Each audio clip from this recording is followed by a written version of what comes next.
ప్రస్తుతం ఎక్కడ చూసినా పిజ్జాలు, బర్గర్లు, చిప్స్‌లు ఇలాంటి జంక్ ఫుడ్‌లకు అలవాటు పడి అమ్మమ్మల కాలం నాటి ఆరోగ్యకరమైన బలాన్ని ఇచ్చే వంటలను పూర్తిగా మర్చిపోతున్నారు.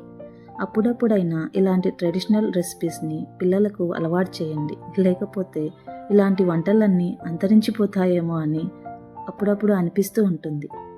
బెల్లం పాయసం. దీనికోసం 1 కప్పు సగ్గుబియ్యాన్ని 1 గంట పాటు వాటర్‌లో నానబెట్టుకోవాలి. కుక్కర్లో 1 కప్పు శనగపప్పును క్లీన్ చేసుకొని 2 కప్పుల వాటర్ వేసి మీడియం ఫ్లేమ్ పైన 3 విజిల్స్ వచ్చేంత వరకు ఉడకపెట్టుకోవాలి. ఈలోపు స్టవ్ పైన గిన్నె పెట్టుకొని 1 కప్పు బెల్లము, 2 కప్పుల వాటర్ వేసి బెల్లాన్ని కరగనిచ్చేంత వరకు స్టవ్ పైన కలుపుతూ ఉండండి.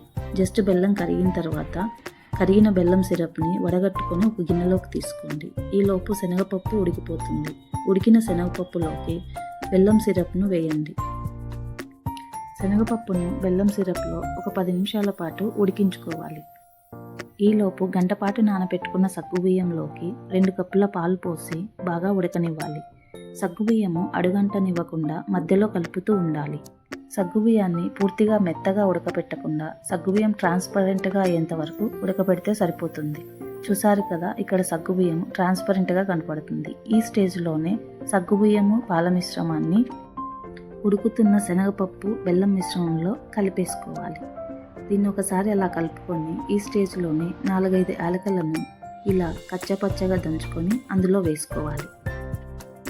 ఒకసారి అలా కలుపుకొని దీన్ని ఒక 10 నిమిషాల పాటు బాగా ఉడకనివ్వాలి. ఇది ఉడికేలోపు స్టవ్ పైన ప్యాన్ పెట్టి ఒక అరకప్పు సేమియాను తీసుకొని నేతిలో వేయించుకోవాలి. స్టవ్ పైన గిన్నె పెట్టి 2 కప్పుల పాలను బాగా మరగనిచ్చి అందులోకి వేయించిన సేమియాను వేసి ఒక 5 నిమిషాల పాటు అలా ఉడకనిచ్చి పాలు సేమియా మిశ్రమాన్ని తీసుకెళ్ళి శనగపప్పు సగ్గుబియ్యం ఉడుకుతున్న మిశ్రమంలో వేసి కాస్త అలా కలుపుకోవాలి. ఈ బెల్లం పాయసం చేయడానికి కాస్త ఎక్కువ టైమే పడుతుందండి. అది ఇలా చేస్తేనే టేస్టీగా వస్తుంది. ఒక్కసారి అలా కలుపుకొని మీడియం ఫ్లేమ్ పైన ఒక 10 నిమిషాల పాటు అలా వదిలేయండి.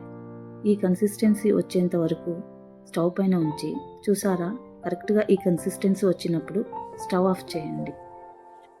స్టవ్ ఆఫ్ చేసి 1 కప్పు నెయ్యిలో వేయించిన ఎండు కొబ్బరి, జీడిపప్పు, బాదం పప్పు, కిస్మిస్ అందులో అలా చల్లుకొని సర్వింగ్ బౌల్లోకి తీసుకోండి. అంతే, ఎంతో టేస్టీగా ఉండే రాయలసీమ స్పెషల్ శనగపప్పు బెల్లం పాయసం రెడీ అయినట్టే.